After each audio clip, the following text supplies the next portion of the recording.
now just back behind this trio of Suzukis. Yeah, he's going to do everything he can. That team has been working hard on some different things this weekend. Has the Ducati team of Kyle Wyman made a couple more small changes there. As you look at Bobby Fong, Tony makes himself really vulnerable there in that last set of corners by running out as wide as he does.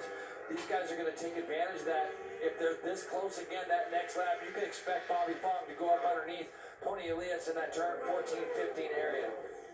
Onto the front straightaway, you can see that the full-blown Superbike specs of the GSX-R 1000 of those M4X-Star Suzukis do get a couple of bike lengths on the stock 1000 spec GSX-R 1000 of Cam Peterson on that Altus Motorsports. But, Jason, the thing is that here at the Motorsports Park, horsepower is definitely not king.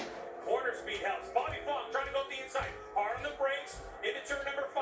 The door is open for Cam Peterson to try to sneak underneath Tony Elias. He does. So you've got to pounce when the opportunity presents itself. Tony's going to be able to drive that by Cameron. It looks like Cameron's off the brake lever.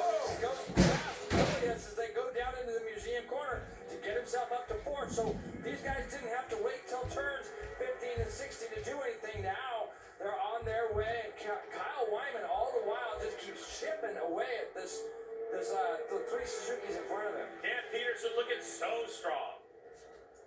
Greg, I talked to Cam and he said yesterday they made a change between the stock 1000 race and the Superbike race to the wheelbase and the ride height to give him some more rear grip. He said that bike and his setup was very kind to the tire, which made a huge difference from him. He's really hoping to replicate yesterday's results, but between the back-to-back race weekends, he has had so many laps running 2 classes that he is exhausted, but he's still willing to go out there and give it his all. Yeah, Hannah, that's great. He won't be thinking about that right now. He's going to be more excited than exhausted. He knows right now that the cameras are on him. He's going to be a guy that a lot of people are going to look at. Jeremy Coffey is down. He's up. He's running to pick up his motorbike. Just trying to see. That's going to be out probably in the 14, 15, 16 area. Greg, I'm just looking at kind of the area. Yeah, it's going to be what it is. He's going to... Lost the rear. Lost the rear. Superbike underground. Jeremy Coffey into the grass he goes. Trying to keep his feet. See if he's able to restart this race. All the while, Cameron Beaubier is out front by 3.9 seconds. Oh, no. Oh, Peterson's lost the front down into turn 5. So right there in Charlotte's Web, Cam Peterson, we've not seen this much this year out of him, making a small mistake down there.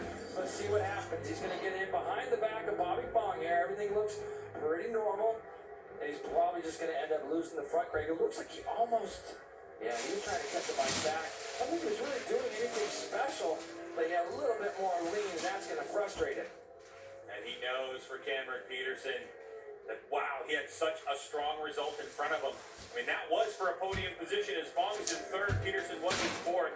So that opens up the room for Tony Elias now to fight with his teammate one-on-one. Unless Kyle Wyman can continue to close that gap and give those Suzukis a fix. So he's going to try to remount Cameron Peterson. All the while, Cameron Beaubier the bullet. He's gone. 3.8 seconds, Greg. 23.4 fastest lap of his race so far. We haven't even got to talk about him. 24.2 up over the top hill. The hill here. This guy just did the fastest first split of the race. The number 11 of Matthew Schultz.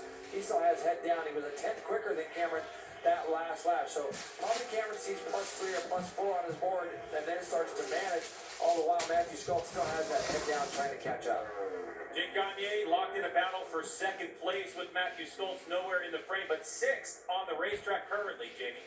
And the team's watching our video feed on pit road right now, and they told me that in that area of the bike where we saw him like making some adjustments, he can either be messing with his brake or his clutch. They're thinking he probably has a clutch issue that's developed. They said he's a little bit harder on him than some of the other riders, so they're guessing that that's what he's struggling with. Got that. Okay. So Bobby Fong out front. Jason, when you look at that Cam Peterson crash, you just heard that he had done a lot of laps, and he's definitely tired. We understand that. Do you think that those 2 things could be related? That maybe he just didn't have the feel because maybe part of that fatigue was setting in? I don't know, Greg. It's hard for me to believe that would be what it is. Cam's incredibly fit, and the excitement of being where he was, I don't think that he was probably even thinking about being tired.